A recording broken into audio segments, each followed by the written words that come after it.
Okay, now we're going to do back squat.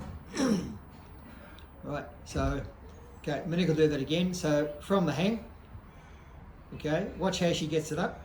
Okay, so gets it up and then push it up. Now you can actually, if it's a bit heavier, you can actually push, press and up. Do that, show that, Monique.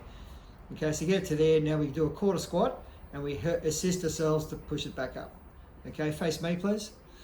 Okay, that's what I call an M grip, but you can do a W grip where it's a little bit wider, and sometimes it's a little bit harder to tell where the middle of the bar is here. Okay, so have a look at where your hands are in position. Okay, so Monique's, it's over a little bit to her left or to our right looking at the camera, so she wants to move it that way a little bit. That's it. And now even up your hands. That's it. Okay, so depending on the shoulder flexibility, now Monique turns sideways. Now you notice it's not on her back, okay, the top of her or on her neck. You've got little flanges, protrusions sticking out of your neck vertebrae, and you don't want to be resting on those. That will hurt and not recommended. So we have it down, turn away from facing me, so face away from me, sorry. Okay, bit hard to tell with the hair there, but there's a ridge of muscle at the top of your back. You should be resting on that. All right, so it's a little bit behind and down a little bit. All right, a little bit uncomfortable if you've got heavy weights, and you can use a foam or rubber pad, or there's various other things you can buy, but with light weights, you should be fine. So face 45, please. Okay, so now she's going to do a back squat. Okay. Note the slight difference in posture, body alignment. She's going to do a little bit lower, thighs horizontal, almost. Okay, and this is where ankle and hip mobility comes in. Okay, note the hands are further back, so if you have poor shoulder mobility, front squat may be a good variation for you. I think it's harder to do heavy weights on a front squat because you're sort of holding it on the front of your body, particularly as you lean over. It can tend to drop forward. Okay, so the back squat is easier, and again, if things go wrong, you just let it go and fall backwards. All right. So a couple more. Do them from a face me a little bit more. Okay. Yep. And now do a wide sumo squat. Okay, sumo back squat. And straight away she can go down more easily because she's got better hip mobility from that position. Okay. Falling back, so she's got good weight on her heels, and she's really hinging the hip. Okay. Right. Next, we're going to do military press. So we're going to push press again. Okay, so go back to the back squat. Okay, so we're going to quarter squat, and we're going to push it up and come down in front. Right, now military press, because it is a pushing arm exercise, you can lower your elbows a little bit. Okay, right, and where she's going to push it up without bending your hips or knees. Okay, 6 of those. So vertical. As you're pushing up, make sure you don't whack yourself in the chin. Okay, so you sort of come a little bit forward and you rock backwards at the same time. If you've ever slammed into your chin, you won't do that again in a hurry. Okay, so that's a military press. All right, and we'll just show a push press from there as well. So quarter squat. Okay, now it does go up fast, so you really need to watch out on your chin. Particularly as some of my junior athletes do, they've got their tongue sticking out when they're doing stuff. That really hurts, so you'll only do that once, unless you're a slow learner. Okay, now we do a side squat. So again, we're going to come up into the clean, behind the back, get the arms right, symmetrical, and we're going to do side squat. So face me. Okay, we're going to alternate. So stand feet relatively, yeah, that'll do. Okay, and step out to the side. Okay, good form. All right. What we're trying to do is work all aspects of the body. Linear, lateral. So a little bit of a narrow mat here, so Monique's adjusting her feet to do that. Okay, so one leg straight, feet parallel or slightly turned out, and feet flat on the ground. So turn facing sideways. Okay, and a couple more. Okay, so we can see the side view. That's it. So one knee bent, one knee straight, and obviously you're balanced according to the weight of the bar. Okay, reverse lunge, 45 degrees. Oh, actually, no, from there's fine, 45 degrees.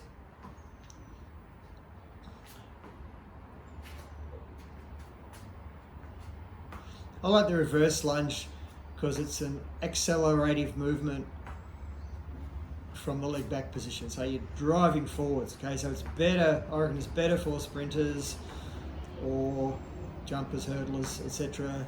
Okay, whereas if you're doing a forward squat, okay, forward lunge, sorry, then that's a decelerative movement to move back. Still okay to do, and you should do both, but I think if you're a sprinter, you'd probably do more reverse lunges. Okay, and a couple from facing me.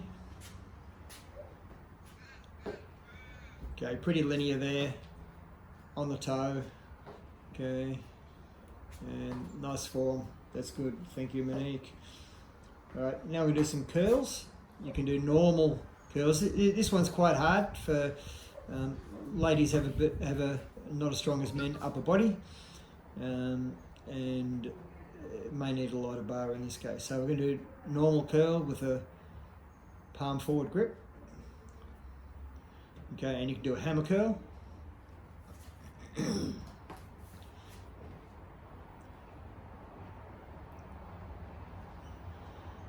And you can do what's called a reverse grip.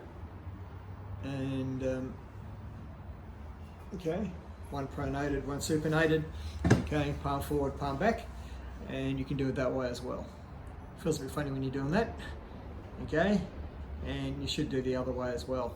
A bit of a going back to deadlifts. Okay, if you're doing heavy deadlifts, right, most of the time you should be doing, if particularly doing heavy, you should be doing alternating grip, because otherwise you can tear your biceps.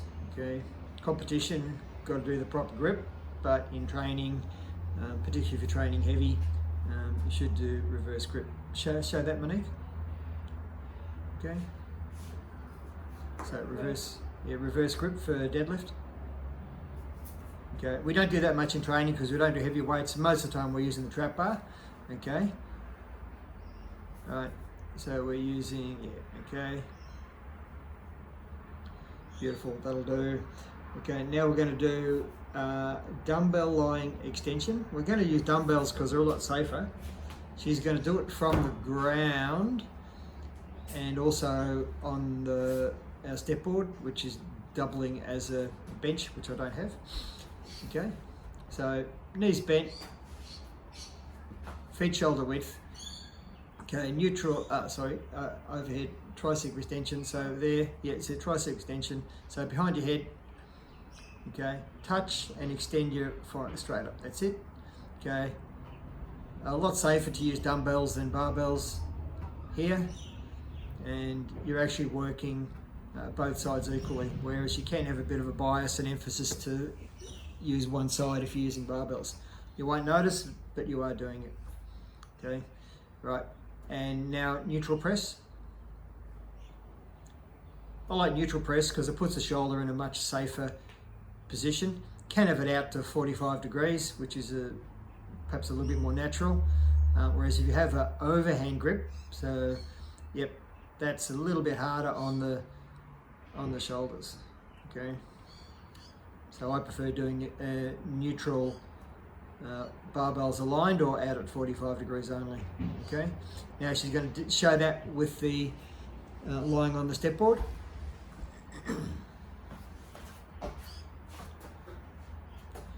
Obviously, if you have a bench, that's better, but we don't have a bench.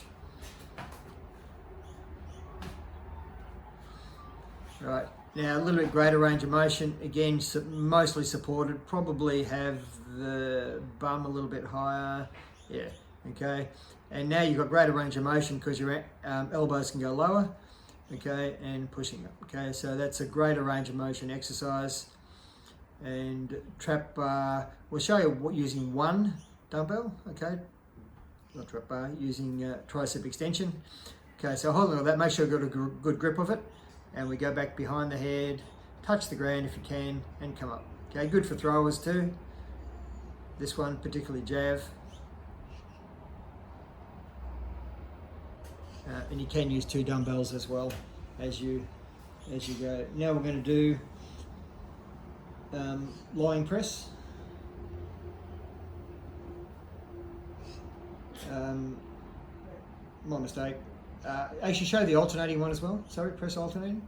Okay, this is more of a sprinter one, again, because you're alternating the arms, because you don't run swinging your arms backwards and forwards both at the same time. And what I meant to say was hip bridge. Now we're going to do a hip bridge. Okay, you can do this lying on the ground. Be careful with the dumbbells too. So Monique had trouble getting up there, so she should have dropped them first. Okay, safety always. So the step board or whatever you're using can slide, so it's probably useful to put it against the wall if you've got one. Okay, barbell. You've got heavy here. It's very handy to have weights on the end, because otherwise it's hard to lift the bar to get into that position. Here it's only light barbell, so it's easy. So thighs horizontal, feet in the middle, shoulder width, and she's just going to bridge up. Okay. Okay. Now you can do the opposite. If you've got a bench, you can put your shoulders up on the bench and feet on the ground. Some people prefer that, other people prefer this. I think it's quite difficult to go much higher than this, because you're sort of lying backwards. And notice even now she's sort of sliding back a little bit. Okay, again, equally balanced. This is quite a powerful exercise. You can go quite heavy, and you may want to use a little foam pad or a mat, or a folded over exercise mat on your hips if it's heavy, to avoid bruising your groin or sides, flanges of your pelvis. Okay, that's it. So that's our overview of all the barbell variations. If you can, when you're doing it, I'd probably recommend for whole body circuits you alternate upper and lower body as we did. I reckon it's a slightly better workout. Get the blood flowing upper body, get the blood flowing lower body. A couple of them are whole body exercises. That's our barbell series, and that was an overview of all the exercises with a bit of training, and we'll go into actual proper circuits doing it on another day. Thanks for that. 25 minutes. See you next time.